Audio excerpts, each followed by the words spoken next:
días, mis queridos hermanos. Un gusto y un privilegio poder estar juntos nuevamente y poder compartir las alabanzas y adoración para nuestro Dios.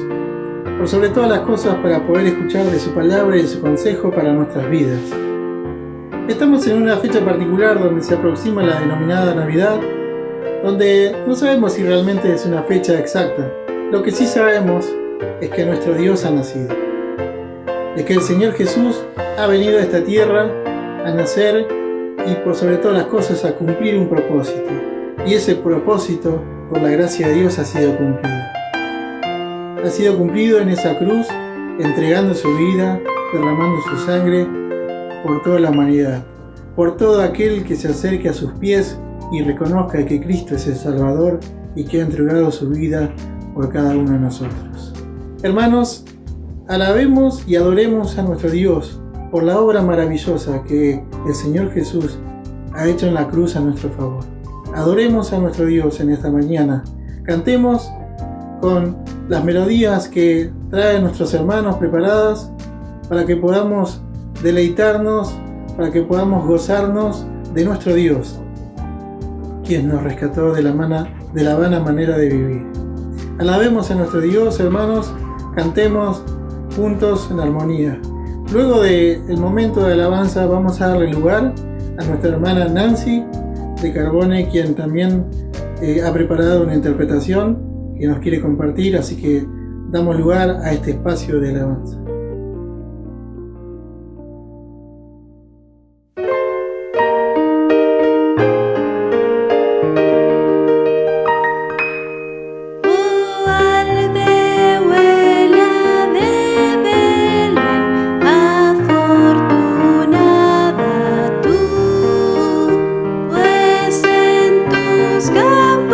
Brilla hoy la sempiterna luz.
Muy bien, hermanos, luego de tener este espacio de alabanza y de poder escuchar de nuestra hermana Nancy, vamos a predisponernos a escuchar el testimonio de nuestro hermano Claudio Darío, quien nos va a contar su experiencia, ese encuentro con Dios, ese momento tan especial para cada una de nuestras vidas, donde hemos encontrado a nuestro Señor Jesús, quien nos ha rescatado de nuestra vana manera de vivir.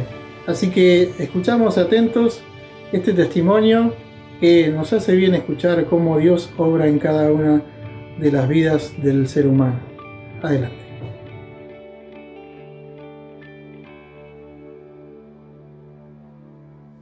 Hola queridos hermanos, espero que se encuentren todos bien después de tanto tiempo que no nos vemos y que sabemos poco uno de los otros, y espero que dentro de poco podamos volver a vernos y estrechar un abrazo, un saludo. Bueno, quería comentarles cómo fue que conocí al Señor. Lo conocí a través de el trabajo, por medio de compañeros de trabajo. En su momento, la primera vez alguien me había hablado del Señor, me había hablado de la salvación, me había hablado de la vida eterna y del precio que tuvo que pagar nuestro Señor en aquella cruz por cada uno de nosotros, pero en ese momento no, si bien no presté mucha atención, me había quedado sembrada una semilla, una intriga, que más tarde, por medio de otro compañero, de trabajo también, que también me comentó de la salvación y de la vida eterna, me regaló un Nuevo Testamento, un librito del Nuevo Testamento, y así fue por medio de este librito como conocí al Señor. Eh, y yo venía de una formación católica y, y pude entender, ¿no? A través de la palabra del Señor, que lo equivocado que estábamos, ¿no? Porque en la tradición católica uno hace cosas que no debe. Por ejemplo, el segundo mandamiento del Señor dice que el Señor es muy celoso y dice que no te harás imágenes de cosas creadas por el hombre que estén en la tierra, en el cielo, en la tierra o debajo de la tierra, ni te inclinarás ante ellas. Y es un mandamiento del Señor y no lo podemos pasar por alto. Y me daba cuenta empecé a darme cuenta de lo equivocado que estaba. Y también del bautismo, que el bautismo tiene que ser por decisión propia y uno tiene que ser consciente de lo que está haciendo y no como la tradición católica que se bautiza a los bebés sin tener conocimiento ni noción de lo que están haciendo. Así que bueno, así fue como, por medio de este librito, fue como conocí al Señor. Después les comento también cómo llegamos al complejo. Primero íbamos a una iglesia que está aquí cerca de casa, una iglesia pentecostal que a través del conocimiento que teníamos del librito del Nuevo Testamento y de una radio que escuchábamos que en su tiempo era RRB y después pasó a llamarse BBN. Había cosas que no nos gustaban de la iglesia y bueno, no fuimos más. Después empezamos a ver por medio de YouTube videos, conferencias, y pudimos entender también por medio de las profecías, ¿no? Porque el Señor dice que no menospreciemos las profecías, de que el Señor puede venir en cualquier momento. Y viendo los acontecimientos mundiales y la moralidad del hombre como está en la tierra, teníamos la necesidad de ir a algún lado y no sabíamos dónde. Y justo en ese momento que estábamos buscando dónde ir, no creo en las casualidades, Fernanda recibe un folleto en la plaza, un folleto del complejo, y así fue que, por la gracia de Dios, pudimos ir todos en familia y congregarnos en el complejo. Bueno, así fue, hermanos, como conocí al Señor. Esta es mi historia y quería compartirla con ustedes. Les mando un abrazo grande y el Señor los bendiga y podamos vernos pronto de nuevo. Muy bien, hermanos. Luego de tener este espacio de poder escuchar este testimonio del hermano Claudio, vamos a pasar a la parte central de esta reunión, donde hemos de escuchar la palabra del Señor, el consejo que tiene para nuestras vidas. Vamos a recordar el tema general de este mes, es el señorío de Cristo, y como subtema hoy es la mayordomía de los bienes.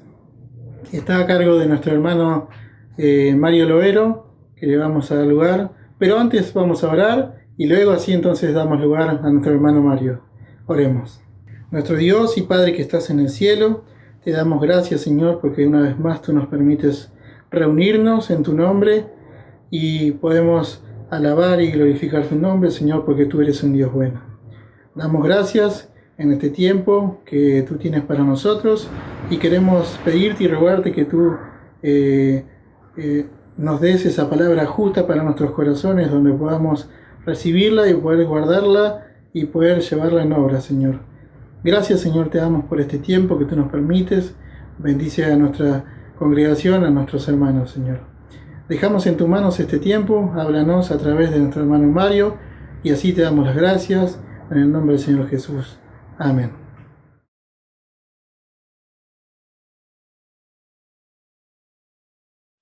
Hola, ¿qué tal, hermanos? ¿Cómo están? Qué alegría poder acompañarlos una vez más en este año.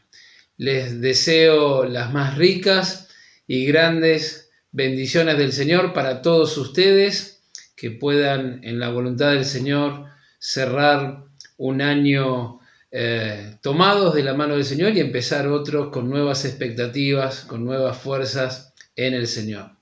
El tema que tenemos para desarrollar en el día de hoy es la mayordomía de nuestros bienes, bajo el tema general del señorío de Cristo. Así que vamos a ir abordando con la ayuda del Señor este tema.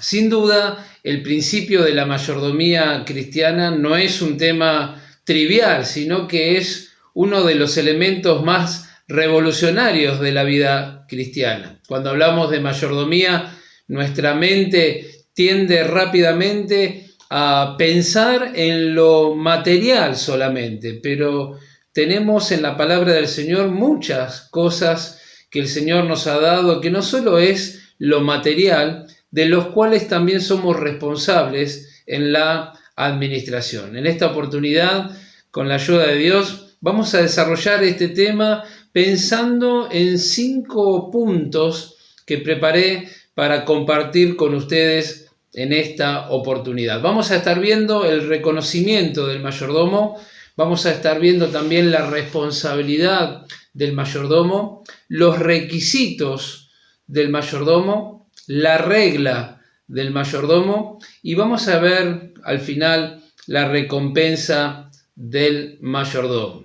Así que el reconocimiento del mayordomo. Hay una diferencia entre lo que es el siervo y también lo que es el mayordomo. Si bien es un siervo, el mayordomo tiene un sentido más de responsabilidad. Dios nos ha confiado ciertas cosas y somos responsables delante de Él de usarlas como corresponde. Cuando vemos la definición en griego, la palabra es oikonomos. Oikos, que significa casa, nomos, que significa arreglar. Técnicamente, el mayordomo es un encargado o un administrador de algo que no es suyo.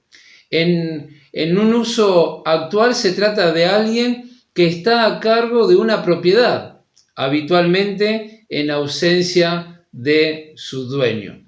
Vamos a ver algunos textos que nos hablan del reconocimiento que tiene que tener un mayordomo en cuanto a las cosas que son de Dios y que nos ha confiado a cada uno de nosotros. En 1 Crónicas 29:11 dice la palabra: tuya, oh Jehová, tuya es, oh Jehová, la magnificencia y el poder, la gloria, la victoria y el honor, porque todas las cosas que están en los cielos y en la tierra son tuyas. Tuyo, oh Jehová, es el reino, y tú eres excelso sobre todos. En el Salmo 24:1 dice: de Jehová es la tierra y su plenitud, el mundo y los que en él habitan. En Romanos capítulo 11, versículo 36 dice: porque de él y por él y para él son todas las cosas.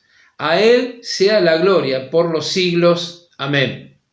En 1 Corintios capítulo 15, versículo 10 dice: pero por la gracia de Dios soy lo que soy, y su gracia no ha sido en vano para conmigo. Antes he trabajado más que todos ellos, pero no yo, sino la gracia de Dios conmigo. En Hechos 4, versículo 32, leemos lo siguiente: y la multitud de los que habían creído era de un corazón y un alma, y ninguno decía ser suyo propio nada de lo que poseía, sino todo lo que tenían, lo tenían en común todas las cosas, sino que tenían todas las cosas en común. Así que nos damos cuenta que el mayordomo debiera tener un reconocimiento de que todas las cosas son del Señor, de que todas las cosas Él nos dio a nosotros para que seamos responsables en la administración. La idea de pensar que algo es nuestro no debería tener cabida en el creyente, sino que debemos saber y debemos entender y debemos vivir que nada es nuestro, todo es del Señor. Y si hay algo que el Señor nos dio, precisamente nos lo ha dado para que lo administremos. En segundo lugar, la responsabilidad del mayordomo. En Lucas capítulo 19, versículo 13, Lucas 19, 13, leemos lo siguiente. Y llamando a 10 siervos suyos, les dio 10 minas y les dijo, negociad entre tanto que vengo. En 1 Corintios capítulo 12, versículo 7 y versículo 11, dice lo siguiente. Pero a cada uno le es dada la manifestación del Espíritu para provecho. Pero todas las cosas las hace uno y el mismo Espíritu, repartiendo a cada uno en particular como Él quiere. En Efesios capítulo 4, versículo 7, leemos también la siguiente expresión. Pero a cada uno de nosotros fue dada la gracia conforme a la medida del don de Cristo. Nos damos cuenta la expresión que hemos leído en varios pasajes que tiene que ver con el cada uno. De manera que la responsabilidad, si bien también es colectiva, el énfasis de la responsabilidad es personal. Cada uno ha recibido, cada uno de nosotros ha recibido de parte del Señor muchas cosas para que nosotros pudiésemos ser administradores. Cuando entiendo que nada es mío y lo reconozco en mi vida, allí empieza a pisar fuerte el valor de la responsabilidad y empezamos a cumplir con nuestras responsabilidades personales, familiares y también eclesiales. Debemos tener una perspectiva correcta, tanto colectiva, pero mucho más individual. La responsabilidad es personal e ineludible. Dios nos ha confiado responsabilidades por las que debemos rendir cuenta, de manera que no cabe la posibilidad de pensar que yo no soy un mayordomo.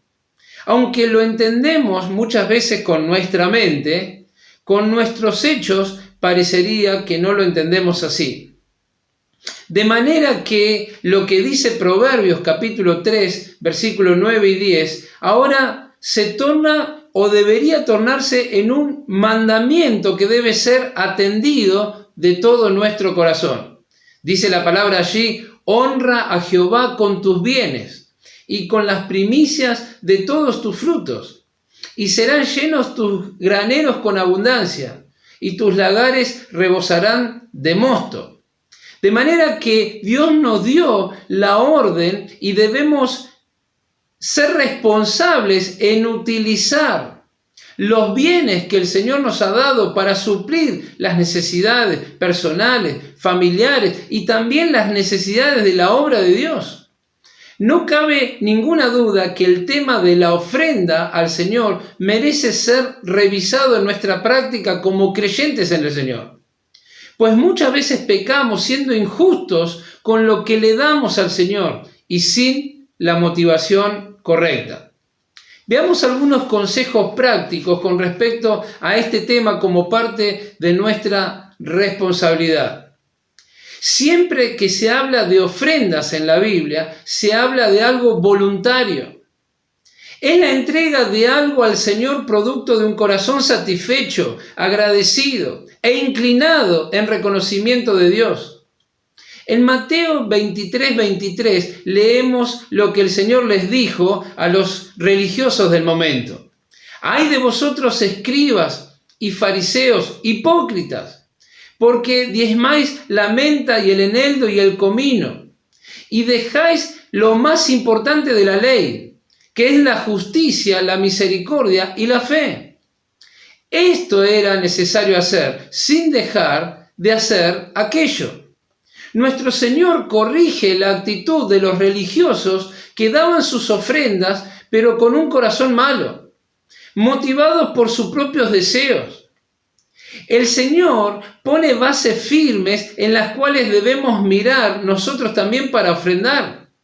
Si bien habla de los diezmos, que era algo que se utilizaba para el pueblo de Israel en el Antiguo Testamento, era un impuesto para los judíos, el diezmo ya no corre más para la iglesia, de manera que no podemos nosotros enseñar que debemos diezmar como parte de la doctrina para la iglesia, porque esto era una práctica para la nación de Israel. Ahora bien, cuando hablamos de la ofrenda y cuando hablamos de lo que el Señor enseñó a los religiosos del momento, bueno, nosotros podemos aplicar el principio bíblico a nuestras vidas y a nuestra práctica en la ofrenda. Porque aquí el Señor menciona 3 palabritas: la justicia, la misericordia y la fe. Justicia, todo lo que es justo debemos pensar y hacer, dice la palabra del Señor en Filipenses capítulo 4. No es justo desatender a nuestra familia y decir que estoy ofrendando a Dios. No es justo tampoco ir a jugar al bingo y obtener alguna ganancia y traer ese dinero a las arcas del Señor. No es justo gastar en cosas triviales e innecesarias para nuestra vida y luego traer las sobras, lo que me sobra, traerlo al Señor. De manera que el Señor nos da aquí un principio para manejarnos con la ofrenda, que es el principio de la justicia. Lo que es justo, le voy a dar al Señor. Misericordia. El motivo debe ser bueno y movido por el amor a Dios. Lucas 7:47 dice de esa mujer que le perdonaron mucho, amó mucho y entregó mucho. No hay duda que un corazón entregado a Dios tendrá una sana actitud en cuanto a la ofrenda. Yo no le doy a Dios para que Él me dé, sino le doy a Dios de lo que Él me da. Fe. El ofrendar es un acto de fe. La fe se traduce en obras vivas que glorifican a Dios. Santiago 2:17 nos habla de esto. Hebreos 11:6 nos dice que sin fe es imposible agradar a Dios. La enseñanza de los apóstoles es clara en cuanto a que es un ejercicio de confianza en Dios cuando vamos a ofrendar. De manera que la justicia, la misericordia y la fe, pilares fundamentales que enseñó el Señor, debemos atender también nosotros para poder poner en práctica cuando vamos a ofrendar. En la enseñanza de los apóstoles vemos muchas cosas prácticas que debemos atender nosotros también en el momento de la ofrenda. En 2 Corintios capítulo 8 y 9 encontramos claridad y mucha luz con respecto a este tema. Debemos tener presente, como dijimos en el primer punto, de saber reconocer que nada es nuestro, ni aun nosotros mismos, porque fuimos comprados a tan grande precio, el precio de la sangre del Señor. En 1 Corintios 6:19 dice: ¿o no sabéis que ya no sois vuestros? Ni aun nuestros cuerpos son nuestros, sino son templo del Espíritu Santo. En Romanos 12:1 nos habla con claridad que debemos tener un culto racional y tenemos que ofrendarnos nosotros, nuestros cuerpos, ponernos en el altar como un sacrificio vivo. En 2 Corintios capítulo 8, versículo 5 nos habla allí de que primeramente los que iban a ofrendar se habían entregado al Señor, se dieron primeramente al Señor. Y la consecuencia de entregarnos al Señor fue realmente la consecuencia de ellos haberse entregado al Señor fue realmente una ofrenda eficaz, justa, movida por el amor. Nos vemos aquí en 2 Corintios capítulo 8 y 9, vemos muchos principios a tener en cuenta en cuanto a la ofrenda. Vemos el principio de la generosidad. Vemos el principio de la regularidad, de la proporcionalidad. Vemos cómo ellos daban y daban realmente con el corazón. En 2 Corintios capítulo 9, versículo 7, vemos, por ejemplo, cómo debemos nosotros dar. Dice que en grande prueba de tribulación, la abundancia de su gozo y su profunda pobreza abundaron en riqueza de su generosidad. Dieron aún a pesar de su pobreza. Dieron aún a pesar de sus limitaciones. Y ellos estaban anhelando poder participar en este servicio a los santos. Lo consideraban como un privilegio que les otorgaba el Señor de poder hacer esta ofrenda a aquellos hermanos que estaban pasando necesidad. Aquí podemos ver en el pasaje de 2 Corintios 8:3, dice, pues doy testimonio de que con agrado han dado conforme a sus fuerzas y aún más allá de sus fuerzas. Nos está hablando de dar generosamente al Señor. También nos está hablando en el 9:7 de 2 Corintios.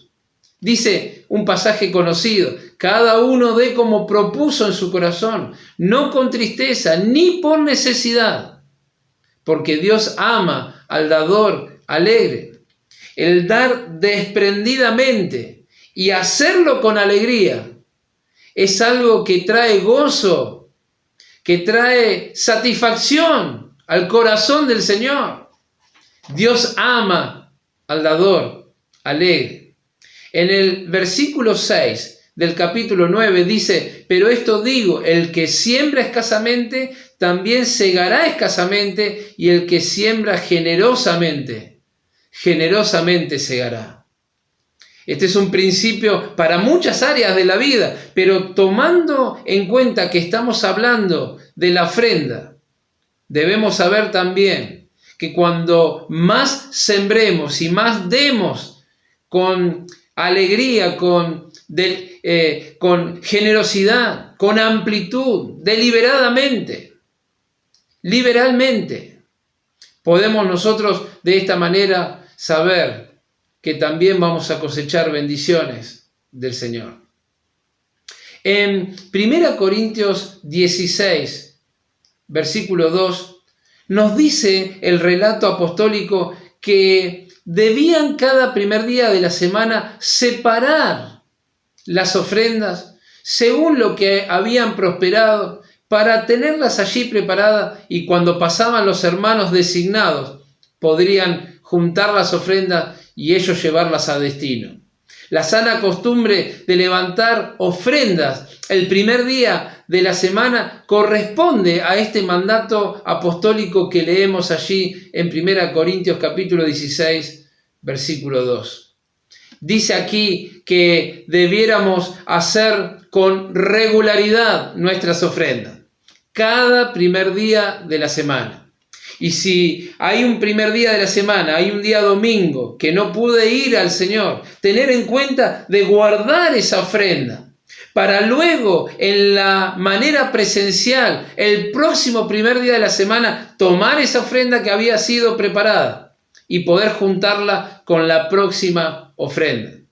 Es un principio también que nos enseña de proporcionalidad, según lo que hayamos prosperado.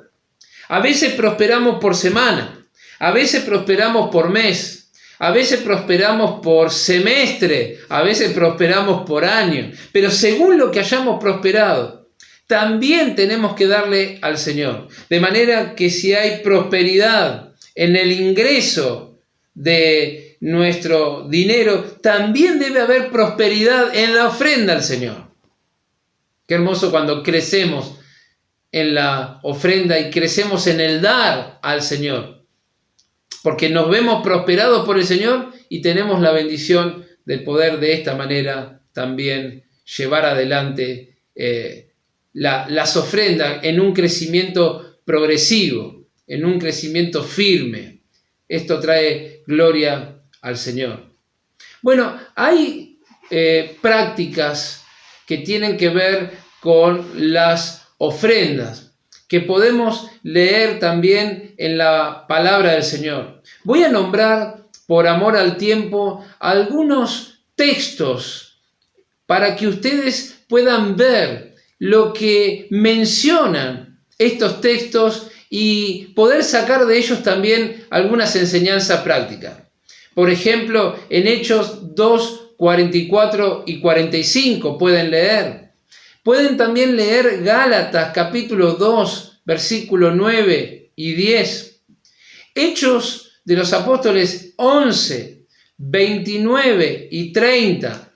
Primera Corintios 16, versículo 3 y 4. Pueden también leer Filipenses capítulo 4, versículo 15 y versículo 16. Son muchos pasajes. Pero al leer estos pasajes nos damos cuenta que siempre que se habla de ofrendas o del manejo de las ofrendas, se habla en plural. Por lo menos son dos hermanos o la iglesia misma que manejan las ofrendas. Y son hermanos responsables los que son mencionados. Son hermanos de buen testimonio los encargados de llevar ofrendas a destino. En el caso de la distribución diaria de la iglesia primitiva, leemos esto en Hechos capítulo 6, se buscaron 7 hermanos de buen testimonio. Dice la palabra, llenos del Espíritu Santo y de sabiduría.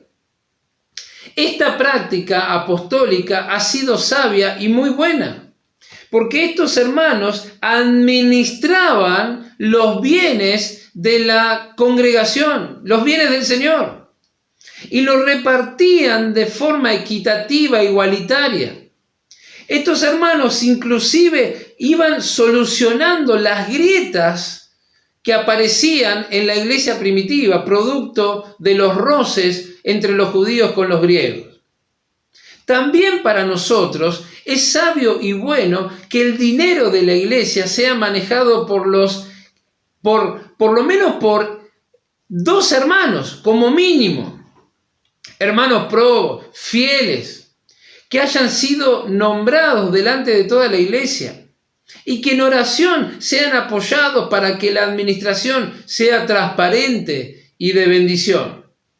Los movimientos de las ofrendas fueron expresados en las cartas apostólicas e inclusive en algunos casos se dan nombres. Esto nos enseña que también en la iglesia debiera tener un libro de ofrendas donde se detallen los movimientos de las entradas, de las salidas, con los saldos correspondientes de cada mes.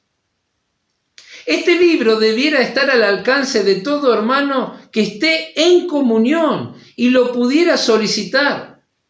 Esto evita malas sospechas acerca del manejo de las ofrendas e estimula a todos los hermanos a esforzar su corazón y a abrir su mano para ofrendar para la obra del Señor. Veamos algunas expresiones que se escuchan en la cocina de la iglesia, en los pasillos de la iglesia muchas veces.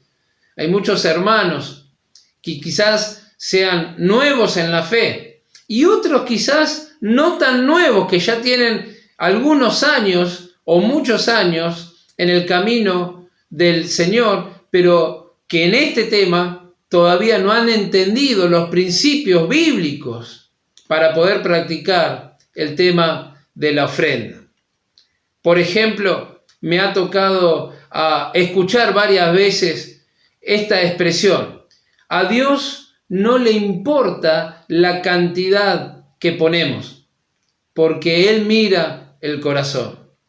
Y con esta frase muchas veces queremos justificarnos y nos autoengañamos pensando que a Dios no le importa la cantidad que ponemos. Hay muchos pasajes que nos hablan de la cantidad que pusieron y que nos hablan también del corazón y la motivación con que lo hicieron.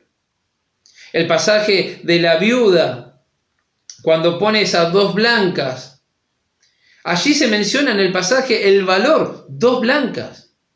Pero también se menciona que puso todo el sustento que ella tenía. Y esto nos marca el corazón. Aquí el corazón y su motivación concordaban con lo que había puesto, porque había puesto todo.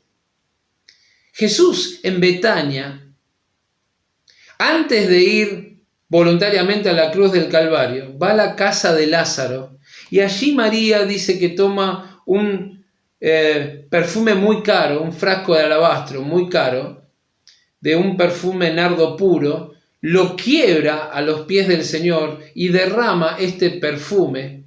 Y allí Judas Iscariote, que conocía de valores, que conocía seguramente de perfume, que conocía de negocios, él le pone un valor, dice, la verdad, qué desperdicio lo que está haciendo esta mujer, porque este perfume se hubiera vendido por 300 denarios y quizás hubiéramos tenido un mejor rédito, una mejor ganancia. 300 denarios. Vale decir que el perfume que derramó allí María valía el jornal de todo un año. Allí está designado el valor de lo que se ofrendó al Señor. De manera que debemos decir bíblicamente que sí, al Señor le importa lo que ponemos. Y también mira el corazón. Pero muchas veces nosotros ponemos de lo que nos sobra y decimos con nuestra boca algo que no pasa en el corazón. Decimos que Dios mira el corazón y no mira la cantidad que ponemos. Dios mira las 2 cosas, hermanos. Dios mira el corazón y también mira la cantidad que ponemos. Otra expresión es yo le doy a Dios para que Él me da a mí. Bueno, en otras denominaciones y otros grupos se predica o se desvirtúa esta enseñanza de las ofrendas. Y allí se escucha muchísimas cosas que son totalmente erróneas. A veces pensamos, como creyentes en el Señor, que con Dios podemos hacer un trueque. Yo le doy a Dios para que Dios me dé. Y no es así. Nosotros no le podemos dar nada a Dios por nuestros propios medios. Él es el dueño de todo. Lo vimos desde el principio de este pensamiento. A Él no le podemos agregar nada a nosotros, porque Él es Dios. Él es perfecto. Él no necesita nada de nosotros. Nosotros necesitamos de Él. Y nosotros le damos a Dios de lo que Él nos da a nosotros. Y esto fue lo que dijo David, el rey. Dijo, de lo recibido de tu mano, nosotros te damos. Si no hubiésemos recibido del Señor, nada le podríamos dar al Señor. Otra expresión, yo ofrendo a mucha gente. Yo ofrendo a la radio, yo ofrendo a las misiones. Por eso a veces en la iglesia no ofrendo. Querido hermano, querida hermana, si esta es tu práctica, déjame decirte que Dios te puso en una iglesia local. Y donde Dios te puso, en la iglesia local, debiera ser para vos la prioridad en tus ofrendas. Obviamente teniendo en claro los pilares que enseñó el Señor. Por ejemplo, el pilar de la justicia. Yo no puedo desatender a mi familia y decir que estoy ofrendando al Señor. Quitarle a mi familia, ¿no?, las cuestiones básicas y poner en la iglesia y con esto decir que estoy ofrendando al Señor. Porque Dios no pide esas cosas. Dios no nos pide algo que no podamos darle.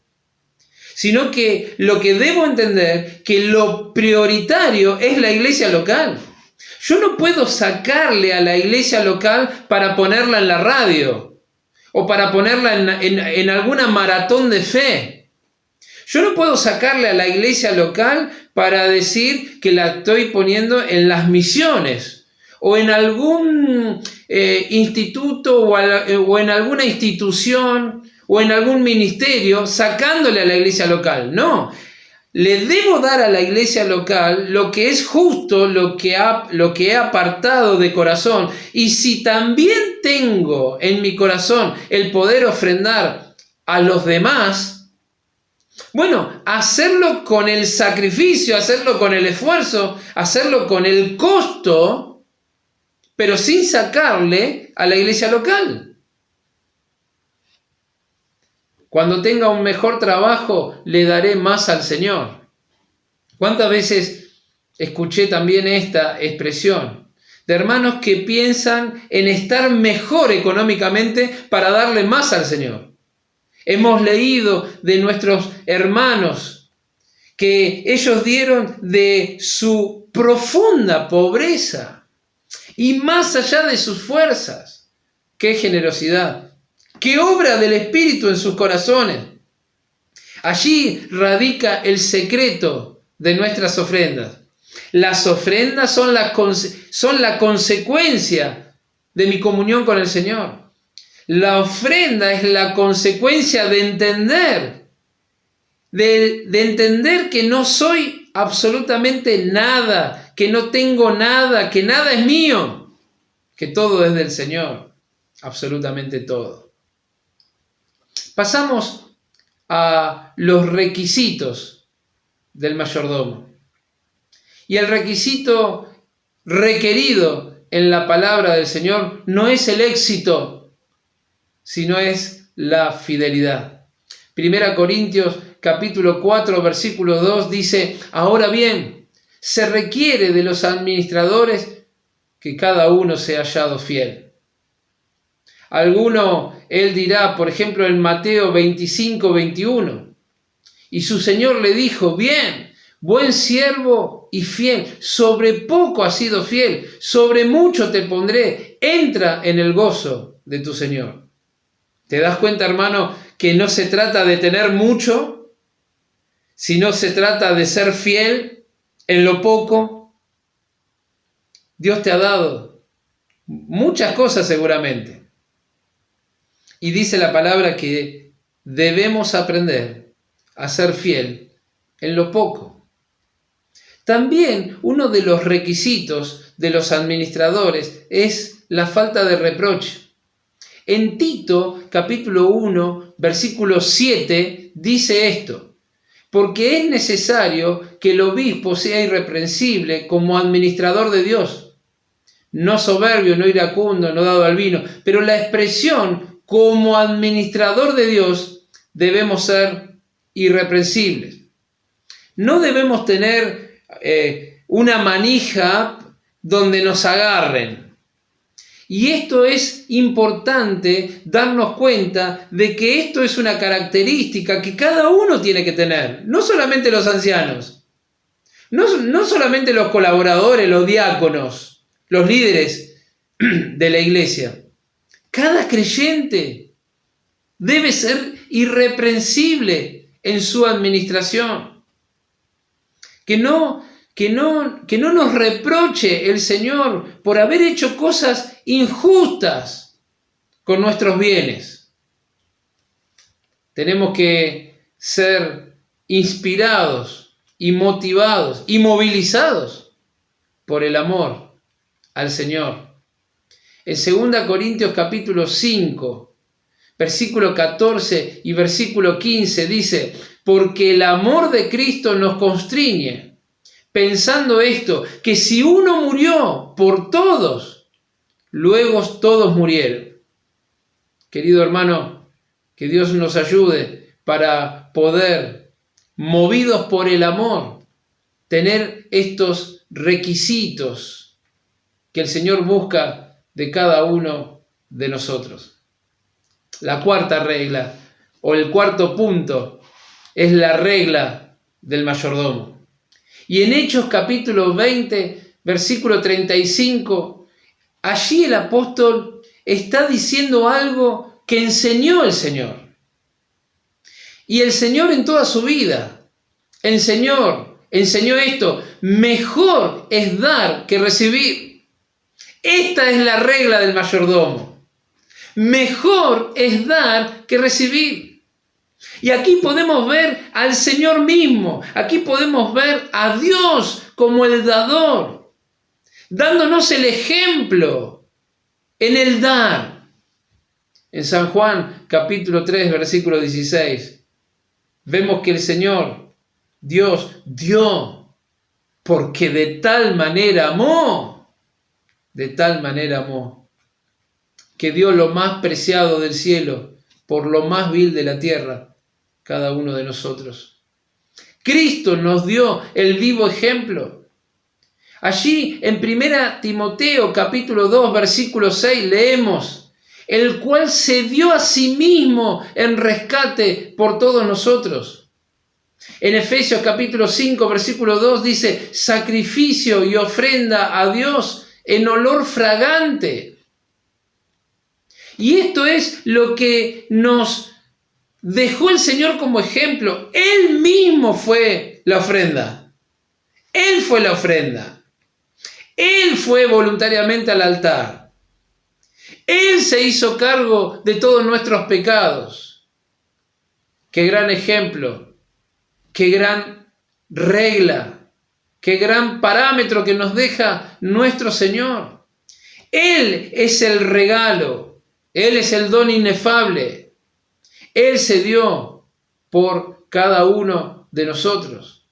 Si Cristo manifiesta su gracia, que por amor de nosotros se hizo pobre, siendo rico, para que con su pobreza fuésemos enriquecidos, debemos ser cabalmente pensantes y tener discernimiento de la práctica del ejercicio espiritual de dar, para agradar al Señor, para promover el sostén de las distintas demandas que generan la obra del Señor, en el ámbito local, en el ámbito zonal, en lo nacional y también en lo mundial.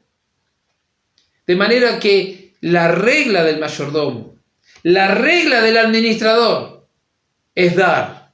Mejor es dar que recibir. Y eso lo aprendemos de nuestro Señor. Por último, y para ir terminando, la recompensa del mayordomo. Qué bueno es poder ver que hay muchísimas parábolas y muchos pasajes bíblicos que nos hablan de la recompensa que Dios, el Señor, tiene guardada para todos aquellos que son fieles. La perspectiva que debemos tener nosotros es que vamos a rendir cuentas de nuestra mayordomía. Cada uno se presentará delante del Señor. Esto agrega una nota de urgencia que nos desafía a ser diligentes. Una vez se le preguntó al hermano Wester: ¿cuál ha sido el pensamiento más importante que ha ocupado su mente? Y él contestó: el pensamiento más importante es saber que yo soy personalmente responsable ante Dios. En Romanos capítulo 14, versículo 12, dice así: de manera que cada uno de nosotros dará cuenta a Dios de sí. En 2 Corintios capítulo 5, versículo 10, dice: porque es necesario que todos nosotros comparezcamos ante el tribunal de Cristo, para que cada uno reciba según lo que haya hecho mientras estaba en el cuerpo, sea bueno o sea malo. Debiéramos vivir a la luz de esta verdad. En 1 Juan capítulo 2, versículo 28 dice: y ahora, hijitos, permaneced en él, para que cuando se manifieste tengamos confianza, para que en su venida no nos alejemos de él avergonzados. Existe la posibilidad de pérdidas. En 1 Corintios capítulo 3, versículo 13 al 15 dice: pero si permaneciere la obra de alguno que sobrevivificó, recibirá recompensa. Y si la obra de alguno se quemare, él sufrirá pérdida, si bien él mismo será salvo, aunque así como por fuego. todo lo que no hicimos, motivados por el amor a Dios, todo lo que hicimos en la carne, hermanos, se va a quemar, no va a quedar absolutamente nada. Delante de la vista del Señor no va a quedar absolutamente nada. Pero Dios quiere recompensarnos. Es maravilloso pensar en que el Señor, con todo lo que nos dio, con tantas bendiciones y beneficios que nos dio, quiere recompensarnos. Hay muchísimos pasajes que nos hablan de recompensa. Las promesas de recompensa las vemos hasta en las parábolas del Señor. Por ejemplo, en Mateo 10:42 dice: y cualquiera que dé a uno de estos pequeñitos un vaso de agua fría, por cuanto es discípulo, de cierto os digo que no perderá su recompensa. En Hebreos capítulo 10, versículo 35 dice: no perdáis pues vuestra confianza, que tiene grande galardón. Hay muchos otros pasajes que por amor al tiempo no podemos mencionar. Pero aquí encontramos también que una de las recompensas que vamos a tener como administradores, como mayordomos, manejando los bienes del Señor, es tener un servicio mayor en la eternidad. Porque dice Mateo 25:21, y su Señor le dijo: bien, buen siervo y fiel, sobre poco has sido fiel, sobre mucho te pondré, entra en el gozo de tu Señor. Aquellos que podamos terminar la carrera con fidelidad, habiendo entregado nuestras vidas al servicio del Señor, tendremos la recompensa del Señor. Tendremos un trabajo en el cielo. Tendremos algo destacado en el cielo. Lo poco que hicimos con fidelidad será recompensado con un nuevo servicio de mayor alcance, de mayor perspectiva, de mayor importancia por la eternidad. Conclusión: que el Señor nunca pueda decir de nosotros como administradores las horribles palabras de Lucas capítulo 19, versículo 21 al 24, donde termina diciendo el Señor en el versículo 24: y dijo a los que estaban presentes: quitadle la mina y dadla al que tiene 10 minas. Dios no permita que el Señor diga esto de nosotros. Por el contrario, sintamos nuestra mayordomía como un llamamiento, como una vocación y como un compromiso a darnos cuenta y entender que nada es nuestro, que los bienes que gozamos, dice el himno, claro dan a comprender y a entender que Él encuentra complacencia en darnos todo su favor. Y por tal benevolencia le alabamos con fervor. Que el manejar los bienes que el Señor puso en nuestras manos lo podamos hacer con fidelidad, lo podamos hacer con amor al Señor, mirando siempre su voluntad. Queridos hermanos, Dios bendiga y prospere su palabra en nuestros corazones. Amén. Muy bien, hermanos, hemos llegado al final de esta reunión.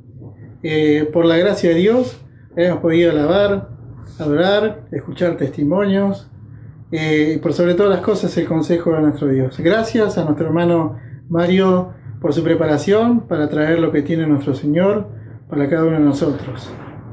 Si el Señor no viene antes, la próxima reunión será el miércoles a las 20 horas, y el próximo domingo. Así que damos gracias a nuestro Dios por habernos permitido este tiempo y nos vemos en la próxima.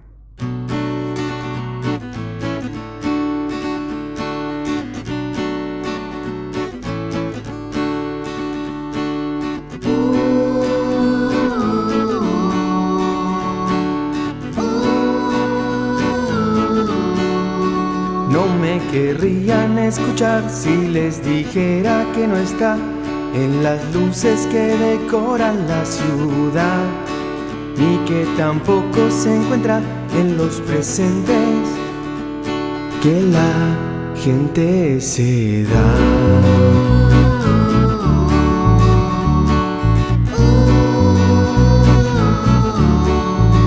Las cosas caras y el chocolate espeso se ha escrito en prosa y también en verso.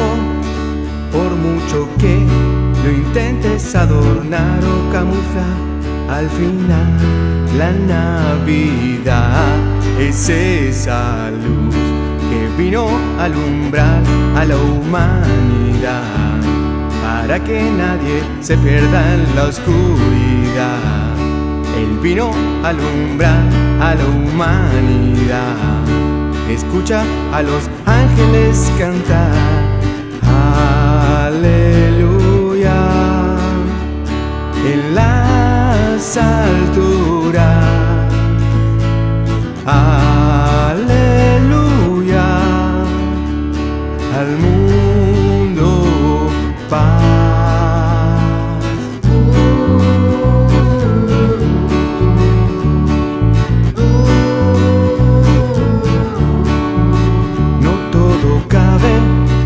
Dentro de cajas, ni se envuelve, se compra o se vende. No se ve pero está en el ambiente, que al final la Navidad es esa luz que vino a alumbrar a la humanidad, para que nadie se pierda en la oscuridad. Él vino a alumbrar a la humanidad. Escucha a los ángeles cantar aleluya en las alturas, aleluya al mundo paz.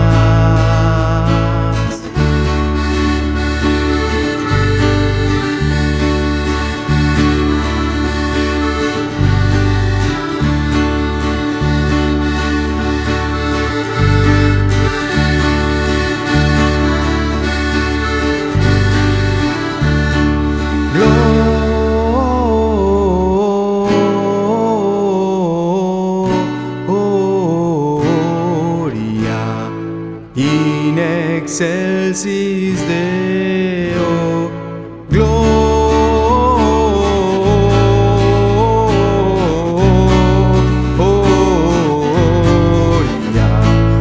in excelsis Deo.